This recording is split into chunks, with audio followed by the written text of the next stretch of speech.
Hello, everybody, and welcome to the magical version of Skype that is now working, as opposed to the three trial Oh version. God, another day, another problem. Yeah, for reasons Actually, we have serious problems today yeah, with Skype. Sorry to interrupt. With I couldn't communicate with Mehdi this morning. Still can't. yeah. And then prior to that, we were just trying to do. We record this over Skype as we can play it all the time, and Paul's audio sounded like he was speaking through a box filled with sand, Yeah, and we spent about I don't know 8 minutes connecting, disconnecting, reconnecting. You know. yep. Yeah, that's it. This is Skype is the. I should bill them doctor's hours. You know, it's be a Well, get rich quick scheme. oh, and I forgot to turn that thing off Yep. because Skype never remembers, and we dialed 85 times. But real quick before I go do that, today's show is brought to you by Cloudberry Lab. Check them out at cloudberrylab.com/FRD for free trial offer and learn how to back up your data a little bit better, safer, and Skype free for that matter. Hey, you know, last night I slept for possibly 9 hours, which is super unusual for me. And I woke up and I thought to myself, you know, I'm going to do something I haven't done in a long time. I'm going to go look at my Fitbit stats for sleeping because this is going to be like off the charts, like a record of some kind. And I reached for actually, it was an iPad next to the bed and noticed that my Fitbit was sitting on top of it, meaning I did not wear it to bed. And this has gone unrecorded. Well, Yep. it's just all part of the time warp, Paul, because that's what happened last night. The time warp. Yep. Everyone is a little bit groggy this morning, at least if you're in the United States, because while we lost an hour of sleep, we just time shifted. Oh, right. Oh, yeah, yeah. But that was oversight. Yeah, yeah, yeah. Okay, right. That doesn't account for last night, I guess. Well, maybe it does. I don't know. No, it didn't account for last night, Paul. Anyways, things that do account for today, Microsoft is announcing that as Teams, the inevitable platform that is replacing Skype for Business, is turning one, and there's now 200,000 organizations using it, and they rolled out or kind of laid out features that are coming in the remainder of the year, and so 120 million active users. well, isn't that You, Office? oh, I thought it was for Teams. No, I think No? that's Office. If there's 120 million active users of Teams, I will be Oh, very surprised. maybe I should look at that again. I apologize. But regardless of the actual number, when you look back over the history of Office, obviously the transition Office 365 was a big deal. Obviously, in recent years, they've released a ton of new apps for Office 365 subscribers. Many of them are web apps. Teams stands out as the one that's been like a real blockbuster success. Mm-hmm. And a year and a half ago, I was recommending that Microsoft just buy Slack and cut to the chase. Yeah. But clearly they've done something right, and people seem to really like it. Yeah, and to kind of put that in perspective, when Teams launched, which it sounds a little odd, they had 50,000 organizations using it. Now, granted, put a little asterisk next to using because we don't know if that's just one guy in the back office saying, hey, what is this Teams thing that just downloaded onto my PC? Yeah. Or if they're actually rolling it out. But now there are 200,000 steps, which means that 150,000 organizations since a year ago, we'll just say today, have at least tried it or are poking the bear and seeing what's going on. Yep. Yeah. No, it's moving full stack. It's going to have complete enterprise phone system capabilities sometime in the next couple of months. I mean, it's coming barreling down the road. Speaking of bears, Paul, I got stuck into a Wikipedia wormhole, and Okay. I'm gonna miss some of the facts here, but the premise of the story I think you're gonna love. This was, I think, in the 70s or 80s. There was an airplane flying from, I think, somewhere in South America to the U.S. full of cocaine, and Okay. they had to jetty the cocaine somewhere over, I think, the Florida Everglades or somewhere down in the south, Wow. in the woods, and a black bear Mhm. found this Yep. cachet of cocaine and ate like 20 or 30 pounds of it. Yikes. And of course, it killed the bear. And they autopsied the bear, and that's how they figured it all out. But the bear is apparently on display at a medical museum somewhere in the United States, and they named the bear Pablo Escobar. Yikes. Isn't that amazing? It's so perfect. That's good. Yeah. Yep. I was reading that, and I was laughing in bed, trying not to wake up my wife because it was late in the evening. And I was like, that is the perfect name for a bear That's that ate that much. amazing. That's great. I've never heard of this. It seems like a movie should have been made, not about the bear, but the whole cocaine thing. I mean, in Florida, especially in the 80s and 90s, I would think that was just a day that ended in Y. Just true. That's a good point. Speaking of good points, Paul, you are subjecting yourselves not to 20 pounds of cocaine, but to S mode. Yeah, the technical equivalent of 20 pounds of cocaine. Yeah, I mean, I've been updating the book obviously for several months now, and for the latest version, and in doing so, have been using Windows 10s in that capacity. But with the new version coming out, I talked about moving forward to Windows 10 Pro in S mode, I guess. In the latest version of the OS, and I'm trying to use it. So I try to use it every day. I use it on the Surface laptop today. At some point, I'm going to. In fact, it could happen as soon as this week. Brendan LeBlanc said that Microsoft would finally release an ISO, which they haven't done in months, for the Windows 10 Insider Preview. Actually, is that for the next version? Yeah, it is for the next version. So that will let me do like a dual boot, clean install kind of thing on my primary desktop. Because the truth is, I do some things that just require full-blown Pro, but I want to try to stick in S mode if I can, because I hate myself. So the first step I've been working on was just figuring out, a writing environment. And obviously, Microsoft Word is available from the store. It works great. I can use that. I would like to find a good Markdown editor. I've found decent Markdown editors in the store, but nothing truly fantastic. And then just, 2 points. Microsoft Word is this, legacy application. Microsoft has this incredible syncing infrastructure. And there are all these settings that you set that should be attached to your Microsoft account when you do them, and they don't ever sync. That's one of the things I kind of remember not liking about Word back in the day. It's still true today, which is too bad. So if you go in and make a bunch of changes like I would to autocorrect in particular, and you sign into a different computer, you have to do it again. I don't know why they don't sync that stuff. But the other thing, of course, is Grammarly, right? So Grammarly is available as a web browser plugin, including on Microsoft Edge, and so that works in Windows 10s or S mode. It's also available as I guess it's called an add-in for Microsoft Word, right? That does not work in Windows 10 and S mode because Grammarly makes it available via the web.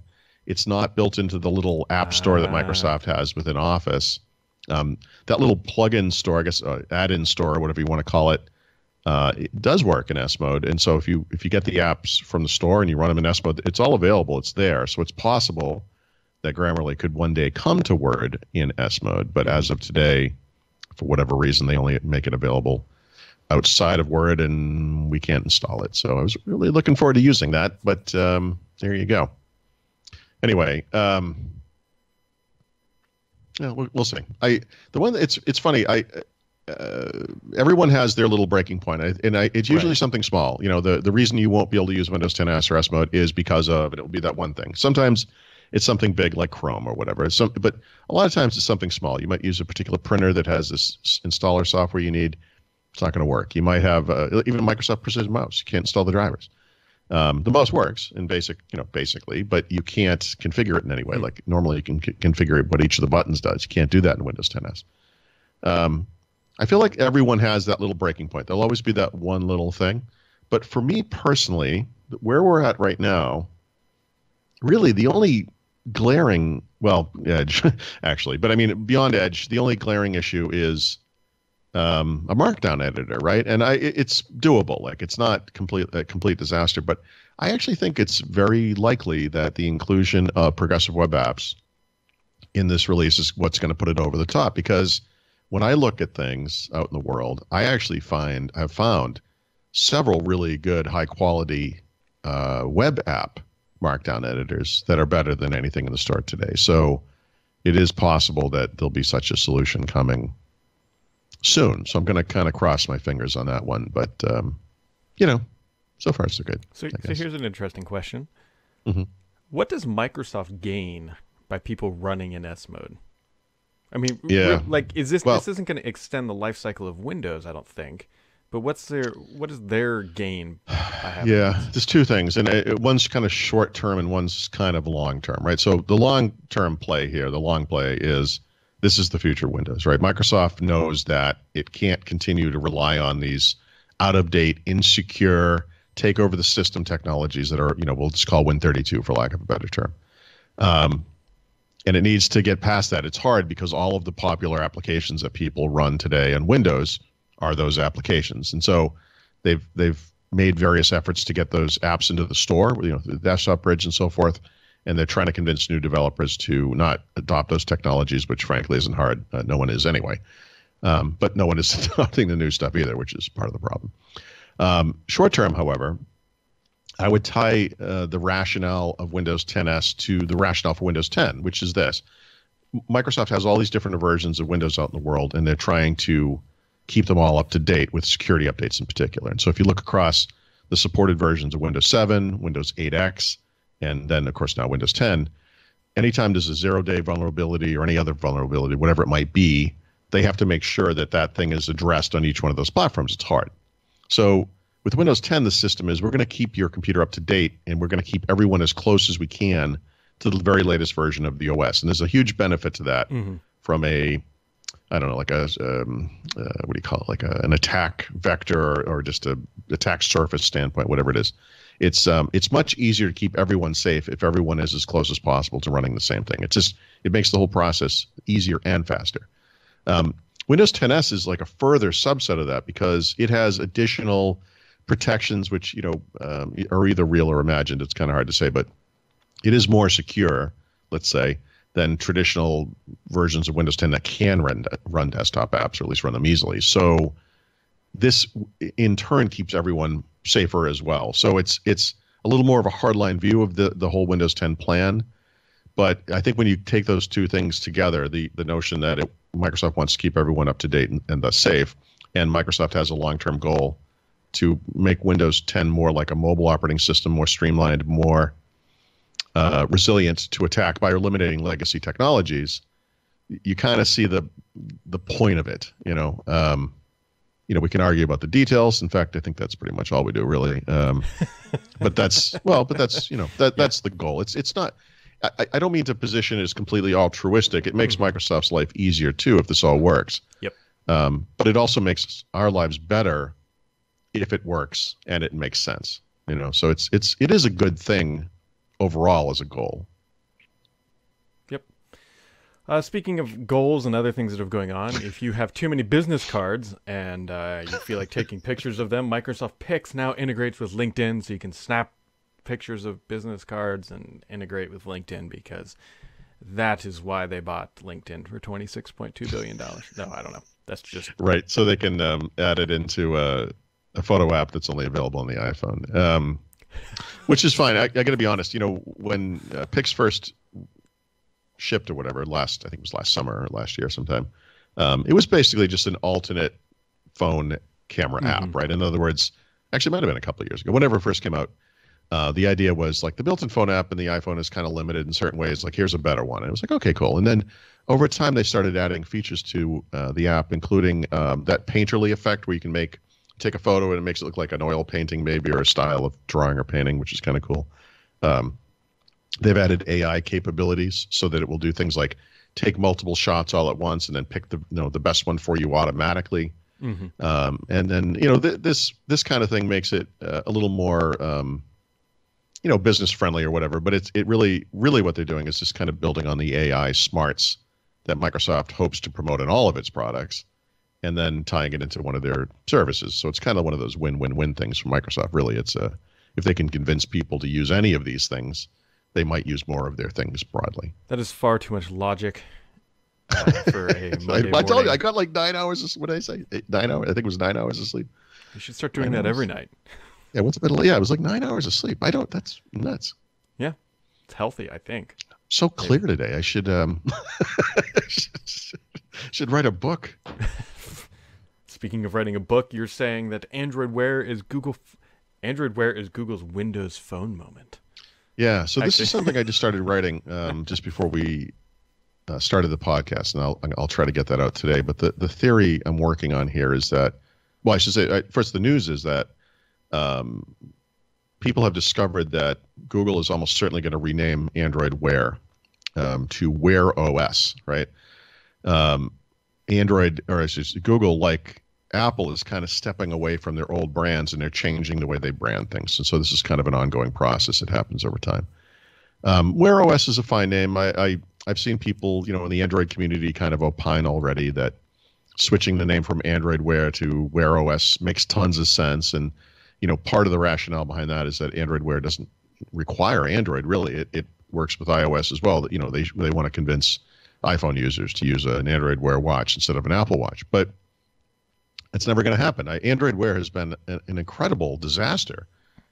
This is something that these devices just don't sell. They're routinely released and then canceled by different, device makers. Mm-hmm. There is not a single example of one that's ever been successful.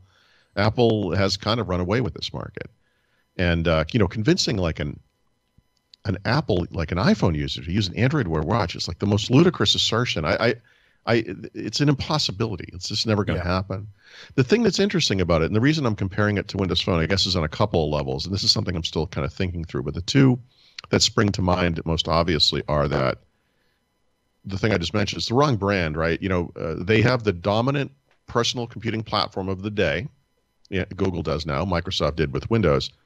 So they've rebranded it using the same brand because, if you just sprinkle that pixie dust, that thing's just going to be successful. Mm-hmm. It's like if you build it, they will come. As Microsoft discovered with many products, but especially with Windows Phone, just calling it that doesn't actually help in this case. It's not working. But the other issue, and this is the tough one for me, is that they Google in this case and Microsoft with Windows Phone thought through a market that they were entering that already kind of existed. They looked at what other people were doing, and they said, okay, we're going to do our thing. We're going to have another one of these things, but let's make it better, And from a sort of a navigation and presentation perspective, Mm-hmm. actually, Android Wear or Wear OS or whatever they call it is better than what Apple did with the Apple Watch. It makes way more sense. And it's a much more logical UI. It looks nicer, I think. I mean, that's aesthetics. It kind of doesn't matter. Yeah. But they really thought through and said, okay, we're not just going to copy these guys. Let's jump ahead a little bit. And Microsoft did it with Windows Phone, and that crashed and failed. And, Google has done it with Android Wear. It's going absolutely nowhere. And so maybe there's more to it. I don't. Mm-hmm. There's lots of things. These things never line up completely. Windows Phone suffered from a number of problems. It entered the market late, et cetera. I don't think we could say that of Android Wear, but I do think the parallels are kind of interesting. So I'm going to try to construct that into something a little more clear than what I just said. But that's where my head's at. Yep. One of the other just kind of random Google factoids that came across the streams earlier was that Google is working to bring, I don't know if we've mentioned this, not Allo to the web. There was more evidence that it's going to be coming to the browser, and that actually makes a lot of sense. It only took them 7 chat apps to get there, but and it's still not there. But what they need is a messaging solution that works everywhere, right? And the deal with the messaging on the web is you need to be able to do it from a web browser. I should be able to go to an internet cafe. Do we still have internet cafes? And sign into my account, send a message, and have it appear on your phone in your text messaging app. This should just work. They should just call it Android Messenger. They could call it Android Messenger. And then rebrand it later to Android Messages or to Android Text, and then Android Wear OS or whatever. But interesting. We don't know. Yeah. We're only when's the build? 5 weeks away, 6 weeks away. So Google I/O is 6 weeks away. I just know that Monday is Microsoft's keynote and Tuesday is Google's, and Wednesday I fly home. So, yeah. You got anything else for today, Paul? No, I mean, I'll work on that. I worked a ton on the book over the weekend. In fact, I spent the whole weekend on that pretty much. So if you are a Windows 10 Field Guide reader, you should download it again. I'll probably have another update in the middle of the week sometime if I can. I got another chapter that's almost done. So it's getting there. Just in time for the next release to come and just screw it all up again. So, right on schedule. Really, really nailing it there. Well, I think that How about you? I'm sorry. What? How about you? No, what have you got going on, Brad? Nothing. All I have are hopes and dreams that have been shot down because it looks really warm outside, but it is, in fact, not. if you miss the snow, you might want to head to Maine today because they're about to get another nor'easter snowstorm disaster, Category 5 death storm. I can think of things that are a lot more fun than that. But yeah, yikes. I miss New England. All right, folks, so that wraps it up today. Today's show is brought to you by Cloudberry Lab. Check them out at cloudberrylab.com/FRD, and we'll catch you right back here tomorrow.